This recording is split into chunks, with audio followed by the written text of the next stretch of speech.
एक बार की बात है, दुनिया में एक शब्द था, शैंग्रीला। लोग इसे जानते तो थे, सुनते तो थे, पर कोई ठीक से बता नहीं पाता था कि ये क्या है। कोई कहता, अरे ये तो बौद्ध धर्म से जुड़ा है। कोई कहता, एक जगह का नाम है। और कुछ तो इसे बस एक होटल की चेन समझते थे। पर क्या आप जानते हैं इस नाम की असली कहानी कहां से शुरू हुई? बात है साल 1933 की। जेम्स हिल्टन नाम के एक अंग्रेज लेखक थे। उनके मन में एक अनोखी कल्पना थी। उन्होंने एक किताब लिखी जिसका नाम था लॉस्ट होराइजन। कहानी कुछ यूं थी, 4 लोग थे जो हिमालय के पहाड़ों में हवाई जहाज से जा रहे थे और अचानक उनका जहाज क्रैश हो गया। वे एक अनजान रहस्यमयी घाटी में जा गिरे। इस घाटी का नाम था शैंग्रीला। वहां उन्हें एक ऐसी जगह मिली जहां सब कुछ शांत था, जहां लोग हमेशा जवान रहते थे और शांति से रहते थे। जैसे जैसे वे उस छिपे हुए स्वर्ग की खोज करते गए, उन्हें अमरता का एहसास हुआ। उन्हें तय करना था कि क्या वे उसी स्वर्ग में रहें या अपनी पुरानी दुनिया में वापस जाएं। ये किताब उस समय खूब मशहूर हुई और बाद में इस पर एक फिल्म भी बनी। आज भले ही ज्यादातर लोग इस किताब को नहीं जानते, लेकिन शैंग्रीला का नाम और उसकी कल्पना आज भी जिंदा है। शैंग्रीला की कहानी से पहले जरा तिब्बत की पुरानी यादों में खो जाते हैं। पश्चिम के लोगों ने सबसे पहले तिब्बत को 1624 में जाना, जब एंटोनियो डी एंड्राडे नाम के एक पुर्तगाली पादरी वहां गए। उन्होंने सुना था कि गुगे नाम का तिब्बती साम्राज्य ईसाई हो गया है और वे इसकी पुष्टि करने गए थे। एंड्राडे ने अपनी कहानियों में लिखा कि तिब्बती लोग बहुत शांति प्रिय होते हैं, लेकिन साथ ही उन्होंने यह भी लिख दिया कि वे लड़ाई करना पसंद करते हैं और हमेशा लड़ते रहते हैं। सोचिए कैसा विरोधाभास। दरअसल गुगे साम्राज्य ने कई पड़ोसी राज्यों से युद्ध भी किए थे। एंड्राडे ने जो कुछ देखा उसे उन्होंने पूरे तिब्बत का सच मान लिया, जबकि उनका अनुभव बहुत सीमित था। आज जब हम तिब्बत की बात करते हैं तो अक्सर चीन के साथ उसके रिश्ते की बात होती है। चीन की नीतियों और प्रचार ने तिब्बत को तिब्बती स्वायत्त क्षेत्र के रूप में बदल दिया है। पर हकीकत ये है कि तिब्बत की संस्कृति उसकी तय सीमाओं से कहीं ज्यादा फैली हुई है। ये चीन के कई प्रांतों तक है और ये सोचना कि सारे तिब्बती एक जैसे हैं, ये भी सही नहीं। तिब्बत में भी लोग अलग अलग जगहों से आते हैं और उनकी पहचान में उनका इलाका बहुत मायने रखता है। पहले के यात्री भी तिब्बतियों को एक जैसा ही समझते थे और आज भी कई लोग तिब्बती संस्कृति को सिर्फ बौद्ध धर्म तक सीमित कर देते हैं। जेम्स हिल्टन, वही लेखक जिन्होंने शैंग्रीला को रचा था, एक बहुत ही मशहूर उपन्यासकार थे। उन्होंने लॉस्ट होराइजन के अलावा गुड बाय मिस्टर चिप्स जैसी किताबें और मिसेज मिनिवर जैसी फिल्मों की पटकथा भी लिखी, जिसके लिए उन्हें ऑस्कर भी मिला। हिल्टन ने बताया कि उन्होंने तिब्बत के बारे में बहुत पढ़ा था। उन्होंने उन मिशनरी यात्रियों की कहानियां और किंवदंतियां पढ़ी जिन्होंने सदियों पहले मध्य एशिया का पता लगाया था। लॉस्ट होराइजन में भी इसका जिक्र है, जब मुख्य किरदार शैंग्रीला की लाइब्रेरी में असल मिशनरियों की लिखी किताबें देखता है। लगता है कि हिल्टन को जोसेफ रॉक नाम के एक वनस्पति विज्ञानी के नेशनल ज्योग्राफिक के लेखों से भी प्रेरणा मिली थी। रॉक ने तिब्बत के कई इलाकों के बारे में लिखा था। तो देखिए, रॉक के एक लेख और लॉस्ट होराइजन में 22 से ज्यादा मिलती जुलती भौगोलिक बातें मिली हैं। हालांकि हिल्टन ने कभी सार्वजनिक रूप से यह नहीं कहा कि उन्हें रॉक से प्रेरणा मिली, पर एक फिल्म अभिनेत्री ने बताया था कि हिल्टन ने इस बात की पुष्टि की थी। हो सकता है कि हिल्टन साहित्यिक चोरी के मुकदमे से डरते थे, क्योंकि उस समय ऐसा एक मामला हुआ था जहां एक उपन्यासकार पर मुकदमा कर दिया गया था, क्योंकि उसने अपनी किताब में किसी की कुटिया का वर्णन किया था। लॉस्ट होराइजन लिखते समय हिल्टन का मन पश्चिम से बहुत निराश था। वे पश्चिमी दुनिया के युद्धों और बर्बरता से दूर एक ऐसी शांतिपूर्ण जगह की कल्पना कर रहे थे। उन्हें लगा कि तिब्बत जैसी जगह, जो भारत के ऊपर एक विशाल अनजान इलाका था, वही शैंग्रीला के लिए सही होगी। जो लोग तिब्बत गए थे, उन्होंने इसे एक पवित्र भूमि के रूप में देखा। चीन के विपरीत, जिसे जबरदस्ती खोला गया था, तिब्बत अपनी आजादी बनाए हुए था। इसलिए पश्चिमी लोगों की नजर में यह एक रहस्यमय ज्ञान और संसाधनों से भरी शांतिपूर्ण जगह बन गई, जहां उपनिवेशवाद और युद्धों का कोई निशान नहीं था। 20वीं सदी आते आते तिब्बत की आध्यात्मिकता का अनुभव करना यात्रियों के लिए बहुत जरूरी हो गया। एलेक्जेंड्रा डेविड नील की किताब माई जर्नी टू ल्हासा ने पश्चिमी लोगों के लिए तिब्बत को एक आदर्श और रहस्यमय पूर्वी स्वर्ग बना दिया। हिल्टन ने अपनी किताब में तिब्बती बौद्धों की एक खास ध्यान विधि का भी जिक्र किया, जिससे शरीर का तापमान बढ़ता है, और इसका जिक्र सिर्फ डेविड नील की किताब में ही था। जनरल फ्रांसिस यंगहसबैंड को भी 1904 में ल्हासा में एक आध्यात्मिक अनुभव हुआ था, और यह विचार कि तिब्बत में एक पवित्र आयाम है, हिल्टन के शैंग्रीला की कल्पना में बहुत काम आया। शैंग्रीला की बात करें और शंभला का जिक्र न हो, ऐसा हो ही नहीं सकता। शंभला एक पौराणिक राज्य था जहां शांति और समृद्धि थी। 1627 तक शंभला का ज्ञान पश्चिम में फैल चुका था। निकोलस रॉयरिच नाम के एक थियोसोफिस्ट तो शंभला को खोजने के लिए अभियानों पर निकल पड़े, और उन्होंने शंभला नाम से एक किताब भी लिखी।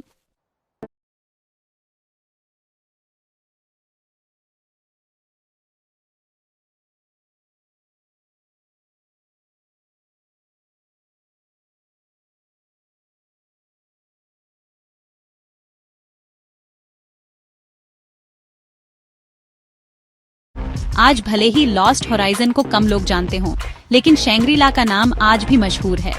तिब्बत पर आज की चर्चा को चीन की शांतिपूर्ण मुक्ति 1950 और निर्वासित तिब्बती सरकार से अलग करना मुश्किल है।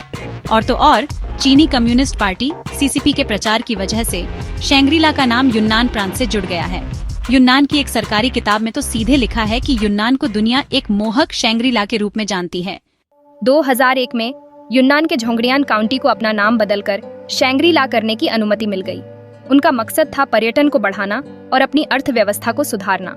पहले यहाँ मुख्य काम लकड़ी काटना था, पर जब 1998 में इस पर रोक लगी तो उन्हें आय का नया जरिया चाहिए था। पर्यटन ने उनकी मदद की।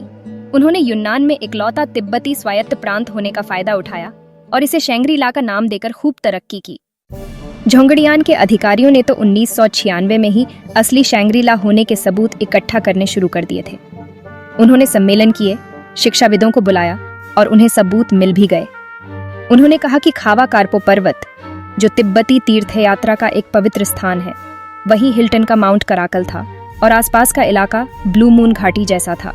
और तो और उन्होंने ये भी तय कर लिया कि शैंग्री-ला का चीनी नाम शियांगे-लिला दरअसल पुरानी तिब्बती भाषा के शब्द सेम्सगी नीन जला से आया है, जिसका मतलब है दिल में सूरज और चांद। ये बात हैरान करने वाली है, क्योंकि हिल्टन को न चीनी आती थी न तिब्बती। फिर भी यह अर्थ अब हर जगह सरकारी वेबसाइटों पर भी मौजूद है। इस नाम बदलने से पर्यटन बहुत बढ़ गया और शैंग्री-ला हकीकत बन गया, भले ही वो आज भी एक कल्पना ही है। शैंग्री-ला नाम को अपनाने के लिए शहर को अपने नाम जैसा दिखना भी था। गंडेन सुमत्सलिंग मठ को 7 मिलियन युआन से ज्यादा मिले, जिससे उसकी छत पर सोने का पानी चढ़ाया गया और नई पार्किंग बनी। दुकानों, होटलों और रेस्तरां के नाम तिब्बती और चीनी दोनों भाषाओं में लिखने पड़े, अक्सर गलत या सिर्फ लिप्यंतरित करके, जिससे पता चलता है कि यह बाहरी पर्यटकों के लिए था। एक नई मुख्य सड़क बनी, जिसमें सारी इमारतें तिब्बती शैली में थीं। तानचेन स्क्वायर को भी फिर से बनाया गया, जिसमें शंघाई के आर्किटेक्ट्स द्वारा बनाए गए नव तिब्बती भवन थे। ये इमारतें, जो असल तिब्बती इमारतों जैसी बिल्कुल नहीं थीं, संग्रहालय, लाइब्रेरी और दुकानें बननी थीं, पर कई सालों तक खाली पड़ी रहीं, जो इस परियोजना की ऊपरी चमक को दिखाती हैं।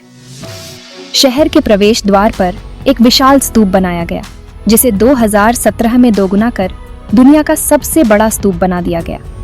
और आखिर में अधिकारियों ने पास की एक पहाड़ी पर दुनिया का सबसे बड़ा तिब्बती बौद्ध प्रार्थना पहिया बनवाया, जिसके बारे में चीनी पर्यटन वेबसाइटें दावा करती हैं कि ये अब एक प्रामाणिक वस्तु बन गया है, क्योंकि स्थानीय बौद्ध अब अपनी प्रार्थनाएं करने के लिए इसे घुमाते हैं। ये सारे प्रयास तिब्बती संस्कृति को सिर्फ बौद्ध धर्म तक सीमित कर देते हैं, ताकि इसे पर्यटकों के लिए बेचा जा सके। चीन में तिब्बती लोग 56 जातीय समूहों में से एक हैं। अक्सर अल्पसंख्यक समूहों को बहुसंख्यक हान चीनियों की आधुनिकता के मुकाबले पिछड़ा दिखाया जाता है। तिब्बतियों को खास तौर पर सरल और आदिम दिखाया जाता है, हालांकि इसे सकारात्मक रूप में पेश किया जाता है। शैंग्री-ला के लोगों को प्रकृति के साथ सद्भाव में रहने वाले लोगों के रूप में बेचा जाता है और उन्हें एक काल्पनिक अतीत के निवासियों के रूप में दिखाया जाता है, ताकि जातीय पर्यटन को बढ़ावा मिले। शैंग्री-ला में रहने वाले कुछ तिब्बतियों ने पर्यटन से मिले अवसरों का फायदा उठाया है। उन्होंने दुकानें और रेस्तरां खोले हैं, जो पर्यटकों की इच्छाओं को पूरा करते हैं। यह तिब्बती संस्कृति के कुछ पहलुओं को फिर से विकसित करने का भी एक मौका था, जो खो रहे थे। अच्छी गुणवत्ता वाली तिब्बती कारीगरों की दुकानें बढ़ी हैं, जो बड़े पैमाने पर बने सस्ते सामानों से मुकाबला करती हैं। गीत और नृत्य के जरिए तिब्बती आदिमता को दिखाने वाले फार्म हाउस अनुभवों की लोकप्रियता कम हो गई है। पर्यटकों की रुचि के कारण पास के तांडुई गांव में काली मिट्टी के बर्तन बनाने की पुरानी परंपरा को फिर से जीवित किया गया है।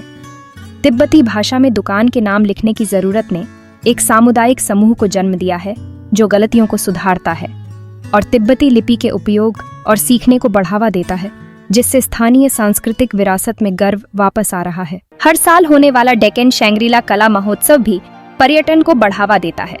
इसमें विभिन्न अल्पसंख्यक समूहों के सदस्य अपने गृहनगर के नृत्य करते हैं। यह न केवल पर्यटकों की उम्मीदों को पूरा करता है, बल्कि यह सांस्कृतिक विरासत की बहाली से अल्पसंख्यक पहचान को भी मजबूत करता है और मतभेदों को पहचानने में मदद करता है, भले ही वे एक ही अल्पसंख्यक समूह के हों। बेशक तिब्बती पहचान को कुछ खास तरीकों से ही व्यक्त किया जाता है। सरकारी पर्यटन साहित्य में स्थानीय इतिहासों, संस्थानों या संचार के तरीकों में अंतर का कोई जिक्र नहीं होता, न ही यहाँ रहने वाले दूसरे अल्पसंख्यक समूहों का विज्ञापन किया जाता है। तिब्बती बौद्ध धर्म को सिर्फ धार्मिक और प्रतीकात्मक पहलुओं तक सीमित कर दिया गया है, जो पर्यटन को बढ़ावा देने का एक जरिया है। शैंग्रीला अब तिब्बती संस्कृति की एक ऐसी छवि पेश करता है जहां परंपरा और प्रामाणिकता को नया जीवन मिलता है, लेकिन यह सब आर्थिक और वैचारिक नीतियों के साथ मिला हुआ है। शैंग्रीला के नामकरण का एक उदाहरण ये भी है कि ये स्थानीय इतिहास को नकारता है, जबकि दावा करता है कि उसका सम्मान कर रहा है। हिल्टन ने शैंग्रीला शायद तिब्बत के नक्शे पर मिले मिलते जुलते शब्दों जैसे शिंगरीला, चांगला, चांगरी और शिरंगला से लिया होगा। तिब्बती में ला का मतलब पहाड़ी दर्रा होता है, लेकिन शांग का कोई मतलब नहीं है। नाम बदलने वाले शिक्षाविदों ने दावा किया कि झोंगड़ियान का पुराना नाम एक नाक्सी सामंती स्वामी के प्रति वफादारी को दर्शाता था, जिसने तिब्बतियों पर शासन किया था, इसलिए सम्मान के तौर पर नाम बदलना चाहिए। लेकिन झोंगड़ियान का चीनी अर्थ मध्य जिला है और यह शहर के नाक्सी नाम झुकीडियाल का चीनी लिप्यंतरण हो सकता है, जिसका अर्थ बहुत सारे याक की जगह या वह जगह जहां एक दोस्त रहता है हो सकता है। असल में शहर का पुराना तिब्बती नाम ग्यालथांग था, जिसका अर्थ शाही मैदान था। शायद यह तिब्बती राजा सोंगतसेन गंपो से जुड़ी एक प्राचीन लड़ाई का जिक्र था। यह सब दिखाता है कि कैसे शैंग्रीला को एक ऐतिहासिक सच के रूप में गढ़ा गया है, जबकि असलियत को छुपाया और बदला जा रहा है। डिचिंग अकेला ऐसा इलाका नहीं है जिसने शैंग्रीला पर दावा किया है। नेपाल, भूटान, पाकिस्तान और चीन के कई अन्य प्रांतों ने भी दावा किया है कि हिल्टन ने उन्हें शैंग्रीला के लिए प्रेरणा के रूप में इस्तेमाल किया था। भारत और चीन के कुछ हिस्सों पर उपनिवेशीकरण के बाद यूरोप की शाही महत्वाकांक्षाएं तिब्बत में स्थानांतरित हो गईं, क्योंकि यह एक अधिक सुरक्षित सीमा थी। शैंग्रीला की एक मूल अवधारणा इसकी कुंवारी अवस्था है, जो बाहरी भ्रष्ट प्रभाव से अछूती है, जैसा कि तिब्बत कभी था। हालांकि 1950 के दशक में तिब्बत पर कब्जा होने के बाद इसने शैंग्रीला के गुण खो दिए और शैंग्रीला का खिताब दूसरे हिमालयी राज्यों को मिल गया। जैसे जैसे हर राज्य को यात्रियों द्वारा अतिक्रमित किया गया, आकर्षण फीका पड़ गया और कल्पना खत्म हो गई। ये पर्यटकों द्वारा नए अनछुए स्थानों की तलाश में भी दिखता है, जो हिल्टन के पश्चिम के सतही और भौतिकवादी चित्रण से मेल खाता है। इसी तरह यूनान के शैंग्रीला में तीर्थयात्रा को एक पर्यटन गतिविधि के रूप में फिर से तैयार करना और पारंपरिक आदर्शों को बनाए रखना क्षेत्र की अल्पसंख्यक संस्कृतियों को विशेष रूप से बौद्ध धर्म से जोड़ता है। आज पर्यटक यात्राओं को एक तीर्थ यात्रा के रूप में देखना पिछली सदी के यात्रा लेखकों की तिब्बत में आत्मा की सच्चाई की तलाश की याद दिलाता है। इस अछूते परिदृश्य की मांग, जिसे पश्चिम द्वारा कल्पना की गई और पूर्व द्वारा भुनाया गया, शैंग्रीला को एक विवादित क्षेत्र बनाती है, जो हिल्टन के काल्पनिक स्वर्ग और वास्तविकता को सुलझाने के प्रयासों को जटिल बनाती है। लॉस्ट होराइजन के आने के बाद से शैंग्रीला का मतलब सिर्फ एक काल्पनिक स्वर्ग से कहीं ज्यादा हो गया है। यह कई बार खुद तिब्बत का प्रतिनिधित्व करने लगा है। पश्चिम में खोजकर्ता के बाद खोजकर्ता ने शैंग्रीला की व्यर्थ तलाश की है, जबकि पूर्व में कई देश हिल्टन के इस स्वर्ग पर दावा करते हैं। पर्यटन के लिए इस भौगोलिक और लोक कथात्मक खजाने का फायदा उठाते हैं। अपने काल्पनिक पवित्र परिदृश्य को प्रकाशित करके हिल्टन ने तिब्बत के बारे में पूर्वी और पश्चिमी दोनों धारणाओं को हमेशा के लिए प्रभावित किया, जिससे पूर्व के सांसारिक स्वर्ग को देखने के लिए एक नई परिभाषा बनाई गई। एक ऐसी प्रक्रिया जो सदियों से चल रही है, जबकि आज तिब्बत की धारणा अब एक बौद्ध स्वर्ग की नहीं है। इसे अभी भी कुछ ऐसा माना जाता है जिसे संजोया जाना चाहिए, जो खोने की कगार पर है। और हिल्टन के शैंग्री-ला ने उस दृष्टि को बनाने में मदद की है। अंततः शैंग्री-ला को एक पूर्वी मिथक का पश्चिमी सपना समझा जा सकता है। यह एक सरल समय, शाश्वत शांति, सुरक्षा और एक हिंसक और अस्थिर दुनिया से संरक्षित प्रचुरता की लालसा को दर्शाता है। लेकिन यह स्वर्ग मायावी रहना चाहिए, क्योंकि इसकी तलाश करना हिल्टन की कल्पना को गलत समझना और उसे ठुकराना है। सबसे उपयुक्त काल्पनिक स्वर्ग की तरह यह शाब्दिक रूप से कहीं नहीं है। क्या आप शैंग्री-ला के बारे में और कुछ जानना चाहेंगे या तिब्बत के बारे में कोई और कहानी सुनना चाहेंगे? कमेंट करके जरूर बताएं। और वीडियो पसंद आई हो तो वीडियो को फ्रेंड्स और फैमिली के साथ शेयर करें। धन्यवाद।